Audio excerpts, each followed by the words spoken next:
இங்கே இருக்கக்கூடிய மனிதர்கள் என்ன நோக்கத்துக்காக, என்ன கர்ம வினைக்காக பிறந்திருக்காங்களோ அந்த விஷயத்தை சுட்டி காட்டி ஞாபகப்படுத்தி சரியான பாதைக்கு கூட்டிகிட்டு போவாங்க. சரியான பாதையில் போகும் பொழுது பிரபஞ்சம் அவங்க வாழ்க்கையில் அவங்களுக்கு தேவையான அத்தனை விஷயத்தையும் நல்ல மனிதர்கள் மூலிமா நடத்தி கொடுத்துட்டே இருக்குங்க.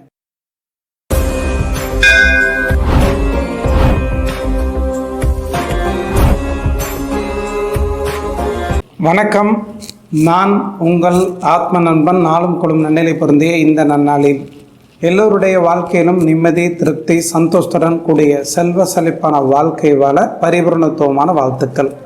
நம்மளோட வாழ்க்கையில் சொல்லொண்ணாத துயரத்தையும், வலி வேதனையும், ஏமாற்றத்தையும், துரோகத்தையும் பிற மனிதர்களால் எல்லா மனிதர்களுமே அனுபவிச்சிருப்பாங்க. ஆனால் அப்படிப்பட்ட மனிதர்களை நம்ம தான் தேர்ந்தெடுக்கிறோம்னு சொன்னவங்களாம் நம்ப முடியுதா? உண்மையாலுமே இப்படிப்பட்ட நபர்களை நம்ம தான் தேர்ந்தெடுக்கிறோம். இந்த வீடியோ ஸ்கிப் பண்ணாமல் முழுமையாக பார்த்தீங்கன்னா மட்டும்தான் கண்டிப்பாக புரிந்துணர்வோடு ஏற்றுக்க முடியும். முதன்மையான ஒரு விஷயம் என்னென்னா, மனிதன் இறந்ததற்கு பிறகு அவன் சொர்க்கத்துக்கு போவானா, நரகத்துக்கு போவானா, இல்லை மறுபிறவி எடுப்பானா, இல்லை இங்கே நிறைய பஞ்சமா பாதகம், நிறைய சங்கடத்தை, வலிவேதனை நிறைய பேர்த்துக்கு கொடுத்துருக்கூடிய மனிதர்களை பொறுத்த வரைக்கும் அவங்க மிகப்பெரிய தண்டனையை மேலே போய் மறுமை உலகத்தில் அனுபவிப்பாங்களா அப்படின்னு நிறைய பேர்த்துக்கு ஒரு சந்தேகம் இருக்கும். ஃபஸ்ட்டு, ஒரு மனிதன் இறந்ததற்கு பிறகு அந்த மனிதனுடைய எண்ண பதிவுகளாக மட்டுமே அப்படியே இருக்கும். அவனோட ஸ்தூல உடம்பு மட்டும்தான் மறையும். இந்த உடம்பு தன்னுடைய செல்களை புதுப்பிக்க இயலாத பொழுது மரணம் நிகழுது. இந்த உடம்பு மரணித்ததற்கு பிறகு பிராண இருப்புன்னு சொல்லப்படக்கூடிய ஆன்மாவை பொறுத்த வரைக்கும் அதலம், விதலம், சுதலம், மகுதலம், பாதாளம், பூர்வகம், புண்ணியலம் சொல்லப்படக்கூடிய 7 அடுக்குகளாக பயணிக்கக்கூடியதாக சொல்லப்படுது.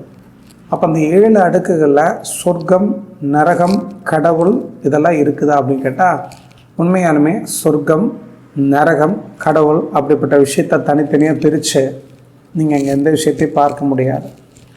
மிகப்பெரிய பிரபஞ்ச பேராற்றலையும் பேர் ஒளியை மட்டும்தான் நீங்கள் பார்க்க முடியும்.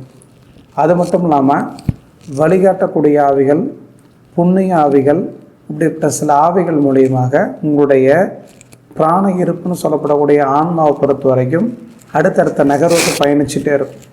இப்போ ஒரு மனிதர் இங்கே இறக்குறார் அப்படின்னா ஏற்கனவே இறந்த, அவர் மேலே அன்பு வைத்திருக்கக்கூடிய, மாறா பற்று வைத்திருக்கக்கூடிய, பரிச்சயமாக இருக்கக்கூடிய நபர் தான் ஆன்ம உலகத்தில் வழிகாட்டக்கூடிய ஆவியாக இருந்து இவரை கைடு பண்ணி கரெக்டாக கூட்டிகிட்டு போவாங்க. அப்போது சொர்க்கம், நரகம், கடவுள் எதுவுமே இல்லாத பட்சத்தில் இதெல்லாம் இங்கே ஏன் உருவாக்கி வச்சுருக்காங்கன்னா, ஒரு மனிதனை பொறுத்த வரைக்கும் தனி மனித ஒழுக்கத்தோடு, சுய கட்டுப்பாட்டோடு, பண்பாட்டு உணர்வோடு வாழ்கிறதுக்கு இறையாற்றல் அப்படிங்கிற ஒரு விஷயம், பிரபஞ்ச ஆற்றல்ங்கிற ஒரு விஷயம் இருக்குது அப்படின்னு ஒரு மனிதன் உணரும் பொழுது அங்கே தவறுகள் நடக்காமல் அந்த மனிதனை பொறுத்த வரைக்கும் தனி மனித ஒழுக்கத்தோடு சரியான பாதையை நோக்கி போவான். அப்படிங்கிறதுனால தான் இங்கே இது மாதிரி விஷயத்த நம்மளுக்கு உருவாக்கி கொடுத்துருக்குறாங்க. அப்போ மேலே சொர்க்கம் கிடையாது, நரகம் கிடையாது, கடவுள் கிடையாது அப்படின்னா இங்கே நிறைய கடவுளர்களை உருவாக்கி வச்சுருக்காங்க, நிறைய வழிபாட்டு முறைகளை உருவாக்கி வச்சுருக்காங்க. அப்படின்னா ஒரு மனிதனோட வாழ்க்கையில் பிற மனிதர்களுக்காக வாழக்கூடிய பண்பாட்டு உணர்வு மிகவும் முக்கியம். அதற்கடுத்து தனி மனித ஒழுக்கம் ரொம்ப ரொம்ப முக்கியம். இந்த இரண்டும் சரியாக இருக்கணுங்கிறதுனால பிரபஞ்ச பேராற்றல், சொர்க்கம், நரகம், கடவுள், வழிபாடு, பூஜை, புனஸ்காரம் இந்த மாதிரி விஷயத்த நம்மளோட முன்னோர்கள் கண்டுபிடிச்சி கொடுத்துருந்தாங்க. இது எல்லாமே பிற மனிதர்களையும் பிறராக நினைக்காம, பிற மனிதர்களையும் பிரித்து பார்க்காம, உலகத்தில் கோடிக்கணக்கான ஆன்மாக்கள் கிடையாது, ஒரே ஆன்மா பிரபஞ்ச பேராற்றல் பல ஆன்மாக்களாக பிரிஞ்சிருக்குன்னு உணர்வதுக்காகவும், அது மட்டும் இல்லாமல் நம்மளோட வாழ்க்கையில் பிரபஞ்சம் மற்றும் இயற்கையோடு இரண்டரை கலந்து வாழ்கிறதுக்காக தான் இது மாதிரி விஷயத்த முன்னோர்கள் கண்டுபிடிச்சி கொடுத்தாங்க.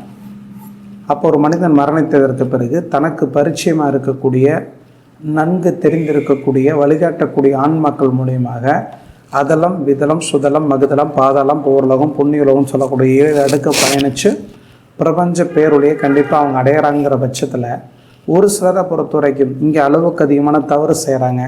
தன்னோட வாழ்க்கையில் எந்த நோக்கத்துக்காக பிறந்திருக்கிறோன்னு தெரியாமல் தவறான பாதையில் போயிருக்கிறாங்க. இல்லை இவங்களால சில மனிதர்கள் சொல்லொண்ணாத துயரத்தை அனுபவிச்சிருக்காங்கிற பட்சத்தில் அவங்கள பொறுத்த வரைக்கும் அதலம், விதலம், சுதலம், மகுதலம் அப்படின்னு சொல்லப்படக்கூடிய 4 இருள் சார்ந்த பகுதியிலிருந்து கடந்து மேலே போக முடியாதுன்னு சொல்லப்பட்டிருக்கு.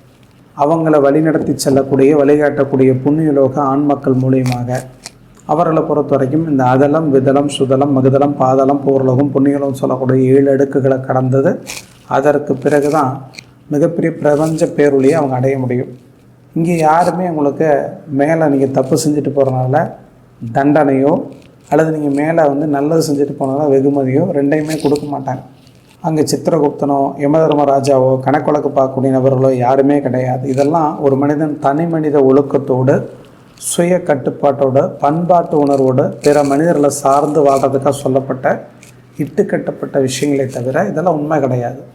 குஜராத் பூகம்பத்தில் பல நபர்கள் இறந்ததற்கும் கொரோனாவில் பல நபர்கள் இறந்ததற்கும் ஒரே காரணம்னா காலம். காலத்திற்கு மறதி கிடையாது, காலத்திற்கு சரி தவறு அப்படிங்கிறது எதுவுமே கிடையாது. பிரபஞ்ச சட்டத்தின்படி பல கோடிக்கணக்கான உயிர்களுக்கு எது நல்லதோ அந்த விஷயத்தை மட்டும்தான் செய்யும். அப்போ இந்த கொத்தோ பல நபர்கள் இறந்துருக்காங்களே பாவமேன்னு கேட்டால் கண்டிப்பாக பாவம் தான். இருந்தாலும் கூட இது எல்லாமே காலவெளியில் விபத்துக்களே இல்லை, எல்லாம் முன்பே வல்லமை கொண்ட விருப்பத்தால் திட்டமிட்டுள்ளபடி நடக்கின்றன. அது தவறு செய்வதும் இல்லை, புறக்கணிப்பதும் இல்லை. உதாரணமாக பார்த்துட்டிங்கன்னா, முதலாம் உலகப் போரில் 160 கோடி மக்கள் இருக்கிறாங்கன்னா பாருங்கள், ஒரு பேப்பரை நான் வச்சுருக்கிறேன். அந்த பேப்பரை நான் ஒரு தடவை மட்டும் மடிக்கிறேன். ஒரு தடவை மடிச்சிட்டேன். இப்போ இரண்டாவது ஒரு முறை மட்டும் மடிச்சிட்டேன். இப்போ மூன்றாவது ஒரு தடவை மடிச்சிட்டேன். இப்போ நாலாவது ஒரு தடவை மடிச்சிட்டேன். இப்போ அஞ்சாவது ஒரு தடவை மடிச்சிட்டேன். ஆனால் பார்த்துட்டிங்கன்னா இப்போ 5 தடவை மடிச்சிட்டேன் அப்படின்னா உள்ளே இருக்கக்கூடிய கட்டங்கள் எடுத்து பாருங்கள். கிட்டத்தட்ட 1 2 3 4 8 8னா 32. இப்போ 32 கட்டமாக மாறி இருக்கு. அதுபோல் 160 கோடி மக்கள் சுமாராக இருந்தாங்க இல்லையா, அவங்க தான் முதலாம் உலகப் போர், இரண்டாம் உலகப் போர், இந்திய பாகிஸ்தான் பிரிவினை, அது மட்டும் இல்லாமல் சுனாமி, கொரோனாவில் பல லட்சக்கணக்கான நபர்கள், கோடிக்கணக்கான நபர்கள் இறந்ததற்கு பிறகும் கூட இன்றைய மக்கள் தொகை சுமார் 800 கோடிக்கு மேலே இருக்கிறாங்க. நல்லா யோசிச்சு பாருங்கள். இதுதான் பூமி அப்படின்னா, பூமியோடைய பரப்பளவை நீங்கள் எந்த ரூபத்துலேயும் விரிவாக்கம் பண்ண முடியாது. பூமியோடைய பரப்பளவு அது ஸ்பேஸ் அப்படியே தான் இருக்கும். இதே பரப்பளவு பூமியில் தான் 160 கோடி மக்கள் இருந்த இடத்துல இன்றைக்கி 800 கோடி மக்கள் இருக்காங்க. அப்போ 160 கோடி மக்களுக்கு கிடைச்ச ஆக்சிஜன் இன்றைக்கி 800 கோடி மக்களுக்கு கிடைக்கக்கூடிய ஆக்சிஜன், உணவு, உடை, காற்று, நீர் எல்லாத்தையும் கொடுத்துட்ருக்கு. அதே காலமும் பிரபஞ்சமும் 2000 கோடி மக்களுக்கு தேவையான காற்று, நீர், உணவு இதெல்லாம் இருக்கும் பட்சத்தில் இந்த பிரபஞ்சத்தை பொறுத்த வரைக்கும் எல்லா மனிதர்களையும் அனுமதிச்சிடும். இல்லை, இந்த பிரபஞ்சத்தை பொறுத்த வரைக்கும், இந்த காலத்தை பொறுத்த வரைக்கும் 1200 கோடி நபர்களுக்கு தேவையான ஆக்சிஜன் கிடைக்குது, அவங்களுக்கு தேவையான உணவு இருக்குது, அவங்களுக்கு தேவையான இருப்பிடம் இருக்குது அப்படின்னா மீதி இருக்கக்கூடிய நபர்களை இயற்கை பேரழிவுங்கிற பேரில் அப்பப்போ எடுத்துக்கிட்டே தான் இருக்கும். இப்போ நம்ம நினச்சிட்ருக்கோம் எல்லா விஷயத்தையும் நம்ம தான் செய்கிறோம், மனிதர்கள்லாம் செஞ்சிட்ருக்காங்கன்னு. கிடையாது. காலத்திற்கு எல்லாமே தெரியும். கால விலையில் விபத்துக்களே இல்லை, எல்லாம் முன்பே வலிமை கொண்ட விருப்பத்தால் திட்டமிட்டுள்ளபடி நடக்கின்றன. அது தவறு செய்வதும் இல்லை, புறக்கணிப்பதும் இல்லை. அப்போ ஒரு மனிதனை பொறுத்த வரைக்கும் இறந்ததற்கு பிறகு அதலம், விதலம், சுதலம், மகுதலம், பாதலம், பூர்லகம், புள்ளியுணவு சொல்லப்படக்கூடிய 7 அடுக்குகளை தாண்டி தான் மிகப்பெரிய பிரபஞ்ச பேரொழியை அடைய முடியும். அந்த பிரபஞ்ச பேரொழியை அடையிறதுக்கு முன்னாடி இந்த 7 ஸ்டேஜையும் கடந்து போயாகும். முதல் இருக்கக்கூடிய அதலம், விதலம், சுதலம், மகுதலம் சொல்லக்கூடிய 4 அடுக்குகளை பொறுத்த வரைக்கும் இருள் சார்ந்த பகுதியாகவும், அங்கே எந்த ஒரு மனிதர்களுக்கும் எந்த ஒரு உதவியும் செய்ய முடியாத பகுதியாகவும் இருக்கும். அதற்கு பிறகு 5வது, 6வது, 7 அடுக்குகளை பொறுத்த வரைக்கும் அதலம், விதலம், சுதலம், மகுதலம், பாதாளம், பூர்லோகம், புண்ணியலோகம். இந்த பாதாளம், பூர்லோகம், புண்ணியலோகம் இருக்கக்கூடிய 3 அடுக்குகளை பொறுத்த வரைக்கும் வெளிச்சம் சார்ந்த பகுதியாக வழிகாட்டக்கூடிய ஆன்மாக்கள் மூலியமாக, புண்ணியலோக ஆன்மாக்கள் மூலியமாக, மேலே இருக்கக்கூடிய நபர்களை பொறுத்த வரைக்கும் பிரபஞ்ச பேரொளி மூலியமாக, இங்கே கீழே இருக்கக்கூடிய 4 அடுக்கள் இருக்கக்கூடிய மனிதர்கள் நம்மளுக்கு பரிச்சயமாக இருக்கக்கூடிய மனிதர்களாக இருந்தாங்கன்னா அவங்களுக்கு போய் நற்கதி அடையிறதுக்கு அது சில விஷயங்களை சொல்லி தந்துட்டு வர முடியும். அப்போ இருள் சார்ந்த பகுதியில் இருக்கக்கூடிய ஆன்மாக்களை பொறுத்த வரைக்கும் நற்கதி அடையிறதுக்காக மேல் நோக்கி அடுத்தடுத்த ஸ்டேஜுக்கு வரணும் அப்படின்னா வழிகாட்டக்கூடிய ஆன்மாக்களை பொறுத்த வரைக்கும் அங்கே இருக்கக்கூடிய ஆன்மாக்களுக்கு உதவி செஞ்சாகணும். அப்போ அந்த இருள் சார்ந்த பகுதியில் இருக்கக்கூடிய ஆன்மாக்களை பொறுத்த வரைக்கும் சில நல்ல காரியங்கள் செஞ்சு அடுத்த ஸ்டேஜை அடைய முடியாது. ஏன்னா அங்கே எந்த ஒரு நல்ல காரியம் செய்ய முடியாது, கெட்ட காரியத்தையும் செய்ய முடியாது. பிற மனிதர்களுக்கு உதவி செய்யலாம், பிற ஆன்மாக்களுக்கு உதவி செய்யலாம், இல்லை தவிச்சு வாய்க்கு தண்ணி கொடுக்கலாம் அப்படின்னா அங்கே எதுவும் செய்ய முடியாது. அப்போ அவங்களுடைய சந்ததிகளை பொறுத்த வரைக்கும் இந்த பூமியில் அவங்க இங்கே பிறந்திருக்கும் பட்சத்தில் திதி தர்ப்பணங்கிற பேரில் பிற உயிர்களுக்கு நற்காரியங்கள் செய்யும் பொழுது அவங்களுக்கு அந்த கர்ம கணக்கு போய் அடுத்தடுத்த ஸ்டேஜுக்கு போகிறத சொல்லப்பட்டிருக்கு. இது எந்த அளவுக்கு உண்மைங்கிற விஷயம் நம்மளுக்கு தெரியாது, இருந்தாலும் கூட இது சொல்லப்பட்டிருக்கு. சரி, இந்த திதி தர்ப்பணம்லாம் இல்லாமல் ஒரு ஆன்மாவை பொறுத்த வரைக்கும் அடுத்தடுத்த ஸ்டேஜுக்கு போய் உயர்ந்த நிலையை அடைய முடியுமானா அங்கே முடியாது. அதனால் வழிகாட்டக்கூடிய ஆன்மாக்களை பொறுத்த வரைக்கும் புண்ணியலோக ஆன்மாக்களுடைய அனுமதியை வாங்கிட்டு வந்து தனக்கு பரிச்சயமாக இருக்கக்கூடிய ஆன்மாக்களை மீண்டும் இந்த பூமியில் போய் பிறந்து உங்களுக்கு விருப்பப்பட்டபடி ஒரு தாய் தகப்பனுக்கு பிறந்து விருப்பப்பட்ட மனைவி அல்லது விருப்பப்பட்ட கணவரை தேர்ந்தெடுத்து விருப்பப்பட்ட குழந்தைகளை தேர்ந்தெடுத்து அங்கே சில நற்காரியங்கள் செய்கிறதுனால அடுத்த ஸ்டேஜுக்கு வாங்கன்னு சொல்லி அனுப்பிவிடுவாங்க. அப்படிப்பட்ட நபர்களை பொறுத்த வரைக்கும் இங்கே வர்றதுக்கு முன்னாடியே எப்படிப்பட்ட ஒரு தாய் தகப்பனுடைய வயிற்றில் பிறக்கணும், எப்படிப்பட்ட நபருக்கு கணவனோ அல்லது மனைவியாகவே இருக்க வேண்டும், எப்படிப்பட்ட எதிரியோட போராடணும், எப்படிப்பட்ட நற்காரியம் செய்யணும்னு சொல்லிட்டு எல்லா விஷயத்தையும் நீங்கள் எழுதி கொடுத்து தான் இங்கே பூமிக்கு வர்றீங்க. இங்கே வந்ததற்கு பிறகு எனக்கு மனைவி பிடிக்கல, கணவன் பிடிக்கல, எனக்கு அப்பா பிடிக்கல, எனக்கு அம்மா பிடிக்கல, எனக்கு வாழ்க்கையே பிடிக்கல நீங்கள் சொன்னாலும் கூட வாழ்க்கையை மாற்ற முடியாது. ஏன்னா இந்த எல்லா விஷயத்தையும் தீர்மானித்தது நீங்கள் தான். இப்போ ஒரு படத்தில் நடிக்க போகிறீங்க. இந்த படத்தில் நடிக்கிறதுக்கு முன்னாடியே இந்த படத்தில் இருக்கக்கூடிய கதாபாத்திரமாக எப்படிலாம் இருக்குனுங்கிற விஷயத்த ரிஹர்சல் பார்த்துட்டு தான் இங்கே வந்திருக்கிறீங்க.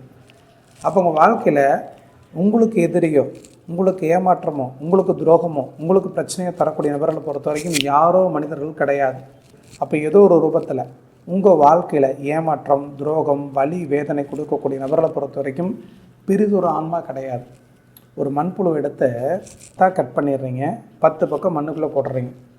இப்போ அந்த ஒரு மண்புழு தான் 10 நம்மளுக்கு தெரியுது, அது 10 பக்கம் உயிரோடு தான் இருந்துகிட்ருக்கும் உடம்பு மூலயமா சுவாசிக்கிறதுனால. அதே போல் தான் இந்த உலகத்தில் பிரபஞ்ச பேரொழியை பொறுத்த வரைக்கும், பிரபஞ்ச ஆற்றலை பொறுத்த வரைக்கும் எல்லாருமா அதுவாக பிறந்திருக்குது. அப்போ இந்த பிரபஞ்ச ஆற்றல் தான் பூமியில் பல ஆன்மாக்களாக இங்கே இருக்குதே தவிர இங்கே கோடிக்கணக்கான ஆன்மாக்கள் தெரிஞ்சாலும் கூட ஒரே ஆன்மா பலவாக பிரிஞ்சிருக்குது. அப்போ இந்த பூமியில் இந்த பிரபஞ்ச பேராற்றல் தான் பல ஆன்மாக்களாக இருக்குதே தவிர இந்த கோடிக்கணக்கான ஆன்மாக்களும் ஒரே ஆன்மாக்கள் இருந்து பிரிஞ்சு தான். இது நம்ம பார்வைக்கு தனித்தனியாக தெரியுது. அதனால தான் உங்கள் வாழ்க்கையில் உங்களுடைய கணவனோ அல்லது மனைவியோ, உங்களோட தாய் தகப்பனோ, உங்களோட குழந்தைகளோ, உங்களுடைய எதிரியோ அல்லது உங்களோட துரோகியோ, இது எல்லா நபர்களையும் நீங்கள் தான் தேர்ந்தெடுத்துட்டு வரதுனால இந்த பிரச்சனை உங்களுக்கே உரித்தானது. எந்த ரூபத்துலையும் இந்த பிரச்சனையை கடந்து தான் போக முடியுமே தவிர ஒதுங்கி ஓடவே முடியாதுன்னு புரிஞ்சுக்கிட்டு ஒவ்வொரு கணமும் விழிப்புணர்வோடு வாழக்கூடிய நபர்களை பொறுத்த வரைக்கும் இந்த கர்மவினை கடந்து தப்பிச்சுக்கலான்னு புரிஞ்சுக்கணும். சில மகான்களுடைய சுயசரிதத்தை படிக்கும் பொழுது அவங்க சொல்லியிருப்பாங்க, என்னுடைய தாய் தகப்பனை தேர்ந்தெடுக்கிறதுக்காக பல ஆண்டுகளாக காத்திருந்தேன் அப்படின்னு. அது உண்மையான்னு கேட்டால் உண்மைதான். அப்படிப்பட்ட நல்ல தாய் நல்ல தகப்பன்கிறது ஒழுக்கத்தில் மட்டும் வச்சு முடிவெடுக்கிறது கிடையாது. அந்த இருள் சார்ந்த பகுதியாக இருக்கக்கூடிய அதலம், விதலம், சுதலம், மகுதலம் இந்த மாதிரி பகுதியை கடந்து 5ஆவது அடுக்கு, 6ஆம் அடுக்கு, 7ஆம் அடுக்கில் வெளிச்சத்தை சார்ந்து வாழ்ந்துட்டு இருக்கக்கூடிய புண்ணிய ஆன்மாக்களை பொறுத்த வரைக்கும் தான் மேலும் நற்கதி அடையிறதுக்கு அந்த பூமியில் பிறந்திருக்காங்கன்னா அப்படிப்பட்ட தாய் தகப்பன் வயிற்றில் தான் மிகச்சிறந்த மகான்கள் பிறந்து இங்கே இருக்கக்கூடிய மனிதர்கள் என்ன நோக்கத்துக்காக, என்ன கர்ம வினைக்காக பிறந்திருக்காங்களோ அந்த விஷயத்தை சுட்டி காட்டி ஞாபகப்படுத்தி சரியான பாதைக்கு கூட்டிகிட்டு போவாங்க. அப்போ இந்த உலகத்தில் கஷ்டமோ நஷ்டமோ நல்லதோ கெட்டதோ இதெல்லாம் தானாக நடக்கிறதில்ல, நம்மளாக விரும்பி ஏற்றுக்கிட்டு இந்த பூமியில் வந்திருக்கிறோம். எந்த விஷயத்தையும் மாற்ற முடியாதுன்னு புரிஞ்சுக்கிட்டு இந்த கணத்தில் இந்த நொடியில் யார் விழிப்புணர்வோட எவ்வளோ பிரச்சனை வந்தாலும் கடந்து போகிறதுக்காக உத்வேகமான எண்ணத்தோடு இருக்கிறாங்களோ அவங்கள பொறுத்த வரைக்கும் கர்ம வினையை கடந்து வாழ்க்கையில் அடுத்த கட்ட நகர நோக்கி போயிட்டே இருப்பாங்க. சரியான பாதையில் போகும் பொழுது பிரபஞ்சம் அவங்க வாழ்க்கையில் அவங்களுக்கு தேவையான அத்தனை விஷயத்தையும் நல்ல மனிதர்கள் மூலமா நடத்தி கொடுத்துட்டே இருக்குங்க. ரொம்ப நன்றிங்க. அடுத்த பதிவில் சந்திக்கலாம். நன்றி, வணக்கம்.